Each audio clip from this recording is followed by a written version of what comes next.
Vaginal infection यानी कि जो हमारी वेजाइना है, यानी कि जो हमारी बच्चेदानी का रास्ता बाहर खुलता है वेजाइना लेडीज़ में जो होता है, उसका इन्फेक्शन होने को वेजाइनल इन्फेक्शन कहते हैं या वेजनाइटिस कहते हैं। वेजनाइटिस मतलब इन्फ्लेमेशन ऑफ द वेजाइना। इसका इन्फेक्शन होना बहुत ख़राब माना जाता है और ये एक तरीके से बहुत कॉमन है।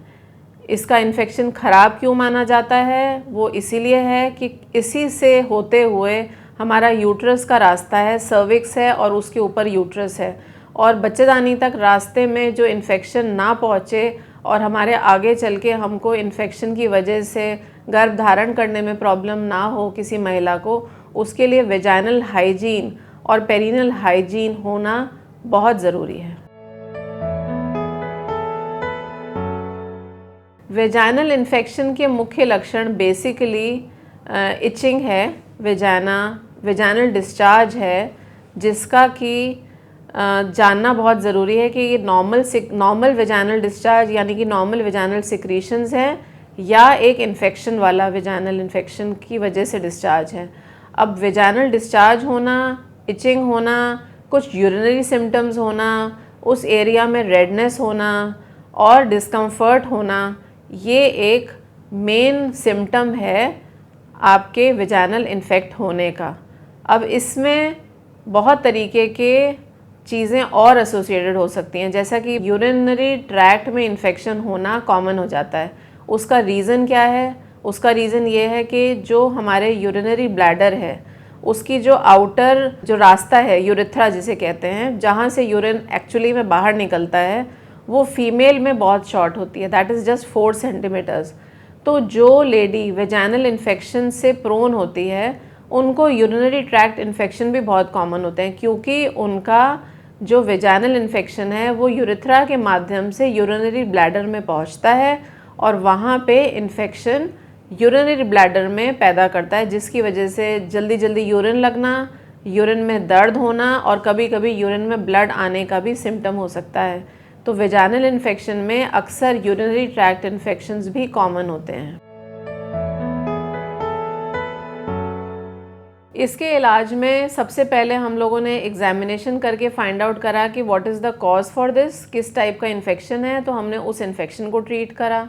देन कुछ हम बेसिक टेस्ट लिखते हैं, जैसे कि हम डायबिटीज़ का टेस्ट लिख सकते हैं, हम एक हीमोग्राम देख सकते हैं, कितना हमारा हीमोग्लोबिन लेवल है ये देख सकते हैं। अगर हमारा वो सब डाउन है बहुत, तो हम उसको ट्रीट करेंगे, क्योंकि अदरवाइज़ फिर जल्दी आपको इन्फेक्शंस हो जाएंगे। अगर आपको हाइजीन के बारे में नॉलेज नहीं है तो हम हाइजीन आपको बताते हैं।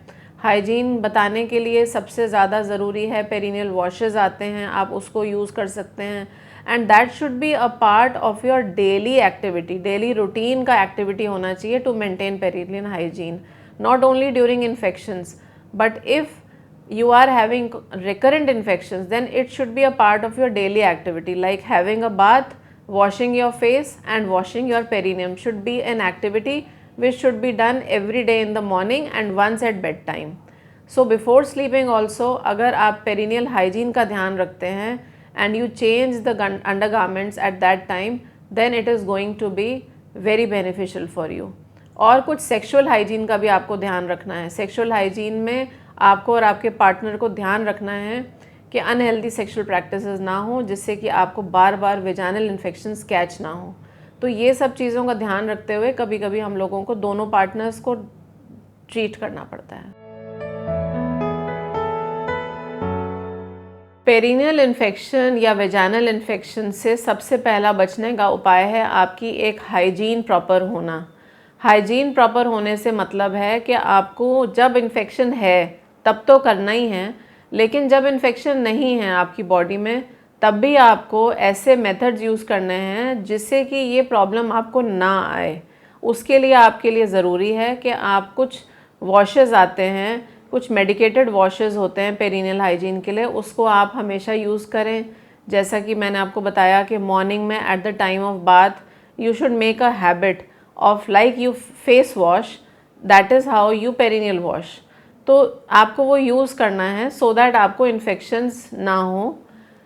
प्रॉपर टाइम पर नहाना, डेली नहाना, ट्वाइस अ डे नहाना at least should be done. Even in winters what can be done is that have a bath in the morning and at night before going to bed just wash your perineum, change your undergarments. तो उससे जो है आप एक normal अपना vaginal infection को prevent कर सकते हैं. उसके बाद आपको सेक्सुअल हाइजीन को मेंटेन करना है अपनी, जिससे कि आपके पार्टनर और आप दोनों को कोई इस तरीके का इन्फेक्शन ना हो जिससे हम सेक्सुअली ट्रांसमिटेड डिजीज़ से एक दूसरे को भी दे सकें, वो भी ना हो. और दूसरा आपके लिए ज़रूरी है कि आप कॉटन के अंडरगारमेंट्स पहने which are properly washed and sun dried, so that आपको कभी भी मॉइस्ट कपड़ा ना पहनना पड़े. तीसरा, when you are washing after passing the stools, your hand should not come towards the anterior side, like vagina की तरफ आपका जो सॉइल्ड हैंड है that should not be coming. और बच्चों को भी जब आप एजुकेट करते हैं तो we should educate them to use proper hygiene at the time of defecation. Potty करने के बाद जब पॉटी का जगह साफ़ किया जाता है तो आप बच्चों को शिक्षा दे सकते हैं, गर्ल्स को शुरू से, कि पीछे से हाथ आगे की तरफ नहीं आना चाहिए. इनफैक्ट जो कमोड्स हैं उसमें भी वी इनकरेज कि पीछे के जेट से ज़्यादा ज़रूरी है आगे का शावर यूज़ करना, so that any soiled material does not come आगे की तरफ और आपके वेजाना will remain free of that infection. दूसरा आपके लिए ज़रूरी है एडिक्वेट वाटर यूज़ करें. और इसके बाद आपको अपना शुगर लेवल्स को मेंटेन करना है, अपना हीमोग्लोबिन लेवल को मेंटेन करना है, सो दैट आपकी बॉडी में एक इम्यूनिटी रहे टू फाइट द इन्फेक्शंस जो कि हमको कभी ना कभी ज़िंदगी में मिलना है.